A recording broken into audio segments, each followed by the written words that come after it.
Nepal woman and children die in banned menstruation hut. After a Nepali mother was banished to a menstruation hut, she and her 2 children have been found dead. The woman had lit a fire to keep them warm in bitter winter temperatures. They have been suspected to have died in their sleep due to smoke inhalation. Blankets in the hut were partially burned, and the mother was found with burns to her legs. In Nepal, the traditional practice of exiling menstruating women from the family home is banned, but is still widely practiced in rural areas. Women who have their periods or who have just given birth are seen as impure or bringers of bad luck. Even if they've been recently given birth, that's horrific. Wait, what is this? Is this Hinduism? No, this is Hinduism. I'm sorry. Okay, so because the person that also sent us this news told us that according to widely held beliefs in India and Nepal, menstruating women are impure and should not enter.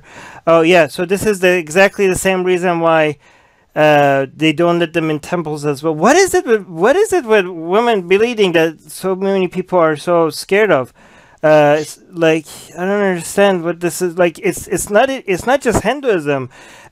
Judaism has this as well. Islam has this as well. And these are religions that had no connection with each other for a very long time, and they came out to the same conclusion that menstruating women are dirty and are a curse and big. Why? Like, is there a reason why they're so disgusted by women? Well, I mean, it's just, I mean, most religions, especially Judaic religions, are patriarchal in origin from the get-go. I mean, God is a he. No, I understand. We know that. The first person created was a man. They give birth to 2 sons. No. I mean, that's not my question, though. What is it specifically about menstruating women that they are so scared of? That's what I'm saying, because it's women, because it is exclusive to women, and when men don't suffer from it. So it is another way for the men to portray that and to to give these women this image of being unclean and impure, because no man does this. I don't know if that's the reason, but okay. But so what is it? So they have these huts, and you just, the entire time that you're on your period, you have to go and stay in that hut? Is that what they have? Yes, that's correct. And they say they're so small, even it's not even fit for a dog to stay there, right? She and her 2 children were found dead. Wait, why were the children there? They were not on their period. Well, no, but I mean the mother takes care took care of the children. So the children have to stay there. You can't. Yeah, but you're not allowed to touch a woman. Well, at least I know in Christianity. I'm not sure about Hinduism, but in Christianity, you cannot touch a woman if she is menstruating or for a certain number of days after she's had a baby. And it depends on how many days you can touch her after she's had a baby, depending on whether she gave birth to a boy or a girl. Is Leviticus 12. Is 12, this because of Hinduism? We're talking Nepal here, right? Can you double check? I want to make sure we're getting this right. Yeah. This is Nepal. That's correct. So Nepal, Nepal is mostly Hindu or Buddha? I thought Nepal was Buddhist. This is Nepal religion. This may be Islam, since it is Judaic. That is a Judaic tradition. Let's see. Seems to be religions go on about. So Beej is saying seems to be. Yes. It is. They are saying that it is linked to Hinduism. Hinduism. I was right. Okay. They're saying that women can bring bad luck. Fucking hell. Yeah. So and again, they're also banned from touching the cattle and touching men. And they can't have some foods. They can't use the normal toilets. Touching the cattle. They can't touch the cattle. So between humans and the cattle, they're like, don't touch the animals because you're going to bring the children, because if the children touch them, they're also unclean. So I mean, this is so fucked up. Right. It was Leviticus 12:5. It says that if a woman gives birth to a girl, then she is unclean for 2 weeks, just like she is when she's menstruating. So, but which is it's different if it's just a boy.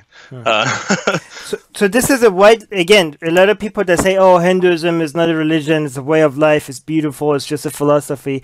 First of all, it is a religion and a way of life at the same time. Religion is a way of life. It's a fucked up way of life. And Hinduism is a fucked up way of life. And here's another, people say, oh, Hinduism is just a way of life. Yeah, it is a way of life. And we can show you, have a lot of examples to show you how fucked up of a way of life it is. Okay. It says that a woman normally must wait 33 days to be purified from bleeding, but if she gives birth to a girl, then she is unclean for 2 weeks after giving birth, just like during her period. But then she has to wait another 66 days to be purified from her bleeding. That's crazy. Bobby's saying menstruating women don't touch the cow. Fire, you may touch the cow. This is based on our earlier story. Yeah, it is fucking crazy. To poor children, I hope Right. the death. And they must have been locked in. They must not have been able to get out. I mean, that's. Nader is saying, and we are supposed to respect everything about other cultures. This is so wrong on so many levels. We need to stop this. Tony's saying, is it right to respect other people's beliefs? Nope. Sarah saying, is it bad that I feel relief that she dies so she doesn't have to live in the bullshit society that she was born into? Yeah, I think that's kind of bad. It sucks that people are so concerned about all these victims, but they have or most people don't have concern for all the potential victims. Like, this could happen to anybody, and these people are fooled into believing that they are submitting themselves to these conditions for the right reasons. Wait, is it true that they only got a $27 fine? I know that the bodies were released, and yes, anyone who makes a woman do that's the only sentence, is a $27 fine. But I don't know if there can be other charges, but that's just the charge for the woman for making a woman do it. Wow, they should go to jail. I mean, if you put somebody in a cage or lock them up somewhere, that's your own private prison. If that should be a crime. You should go to prison for putting somebody in prison. This shouldn't be like a fine. This should be this should be something that you get arrested for. Like, right. Here in the civilized world, if I lock up my wife, it would be somewhere. This would be abuse. Right, and if you locked up your wife and then the house burned down and killed her, you would be charged with the imprisonment and the murder. Well, whether or not it was your fault, because it was still your fault. She couldn't get away. Right. I mean, yeah. This Nepal, you need to do a better job. This shouldn't be just a fine. People should get arrested for treating their people like this. Yeah, Nepal, get your shit together. Yeah, Nepal. Atheist Republic wants to give atheists a louder voice. Let's show them that we're listening, no matter which language they speak. With your support, we will be able to produce our shows in Arabic, Spanish, Persian, Portuguese, Malay, Bengali, Urdu, Hindi, and other languages. Help us get there. Check in the description for ways you can support our projects.